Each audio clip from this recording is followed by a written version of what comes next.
नमस्ते भारत, भारत न्यूज 24। और आज हम लोग आ गए हैं शिक्षा पर चर्चा करने के लिए श्री राम सेंट्रल स्कूल। और श्री राम सेंट्रल स्कूल के डायरेक्टर सर सतेंद्र सर से बताएंगे कि sir Shri Ram central school में क्या क्या व्यवस्था है, किस तरह से बच्चे को पढ़ाई कराई जाती है, इस बारे में थोड़ा दर्शकों को बताएं। जी सर। नमस्कार, good afternoon all of you. मैं सतेंद्र कुमार श्री राम सेंट्रल स्कूल के डायरेक्टर के तरफ से साफ श्री राम सेंट्रल स्कूल पवेरा बीघा पर हड़ुआ ब्लॉक के अंतर्गत अवस्थित है। यहाँ क्लास प्ले ग्रुप से 10वीं वर्ग तक की पढ़ाई अंग्रेजी माध्यम पर आधारित CBSE पैटर्न पर करवाई जा रही है। विद्यालय में बच्चे 3.5 वर्ष से लेकर के लगभग 14-15 वर्ष के बच्चे पढ़ाई कर रहे हैं।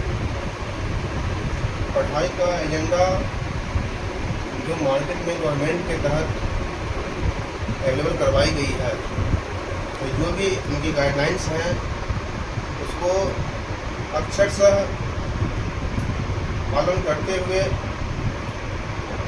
बच्चे को खेल कूद टाइम टू टाइम उन लोगों का एक्टिविटीज वर्क और साथ में ऐसी सामूहिक संगोष्ठी जिसमें बच्चे भी हों, अभिभावक भी हों और टीचर्स भी हों, इन तीनों का संतुलन बना करके उन्हें और उनके बच्चों में कहाँ क्या कमियाँ दिखती है उसे अवलोकन करने के बाद उसे संभवतः दूर करने का प्रयास किया जाता है। क्लास नर्सरी, LKG अथवा UKG के बच्चे जो कम उम्र के होते हैं उन्हें विशेषतः विजुअलाइजेशन के तौर पर स्मार्ट क्लास या कंप्यूटर के माध्यम से कुछ चीज़ें दिखा करके समझाने का भी अधिकतम प्रयास किया जाता है। सिलेबस चाहे वो गवर्नमेंट की अपनी हो या किसी प्राइवेट सेक्टर का, सिलेबस हर कोई पढ़ाते हैं, परंतु पढ़ाने के एवज में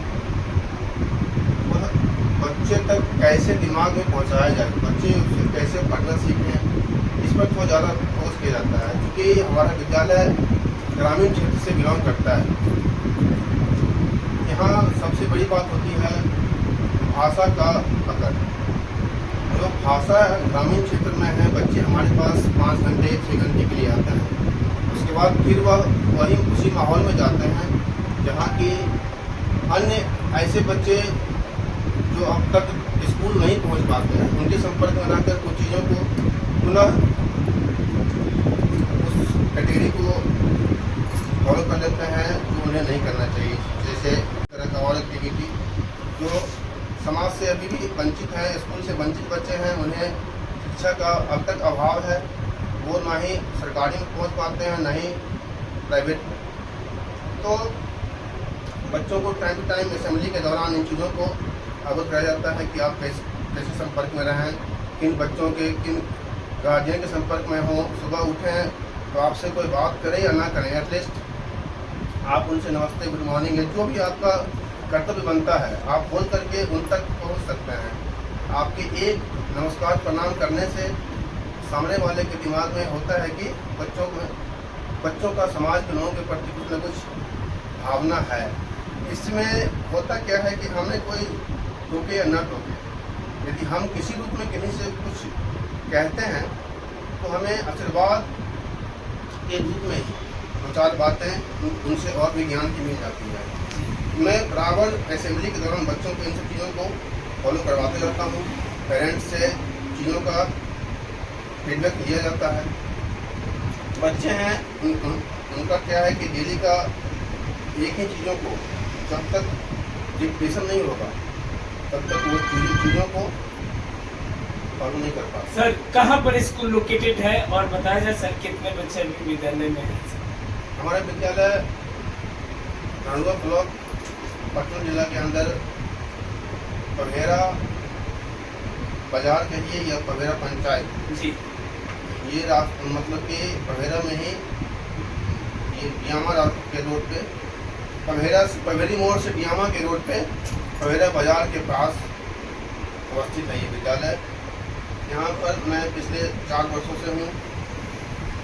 इसके पहले भी इसी क्षेत्र में मैं काम कर रहा था, बट अभी वर्तमान जो हमारा विद्यालय है यह 4 वर्षों से चल रहा है। सर कितने छात्र और छात्राओं की संख्या यहाँ पे विद्यालय में? विद्यालय में अभी 380 करीब कुल छात्र हैं, जिसमें लगभग आपका 125-30 बच्चियाँ हैं और रेस्ट आपके बच्चे होंगे। चलिए, हमारे साथ खास चर्चा और खास बात हो रहा था श्री राम सेंट्रल स्कूल के डायरेक्टर सतेंद्र सर साहब का है कि बच्चे के ऊपर देखिए सबसे गांव का स्कूल है, लेकिन गांव के स्कूल में सर का सीधा कहना क्या कि अनुशासन के ऊपर सबसे ज्यादा काम करते हैं। और सीधा शिक्षा व्यवस्था में क्या शिक्षा का मतलब ही होता है कि अगर हम बच्चे को अनुशासन देंगे तो बच्चा अपने लक्ष्य को प्राप्त कर सकता है, और लक्ष्य प्राप्त करने में गार्जियन का भी और साथ ही साथ शिक्षक का भी महत्वपूर्ण होता है। यह दोनों मिलकर के बच्चे का सफलता हो सकता है। तो गार्जियन से भी सतेंद्र सर का यही कहना है क्या कि अनुशासन तो जरूरी है। अगर बच्चा में बेहतर भविष्य चाहते हैं तो अनुशासन बहुत ही जरूरी है। खबरों के साथ बने रहिए। कुमार हसन, भारत न्यूज़ 24।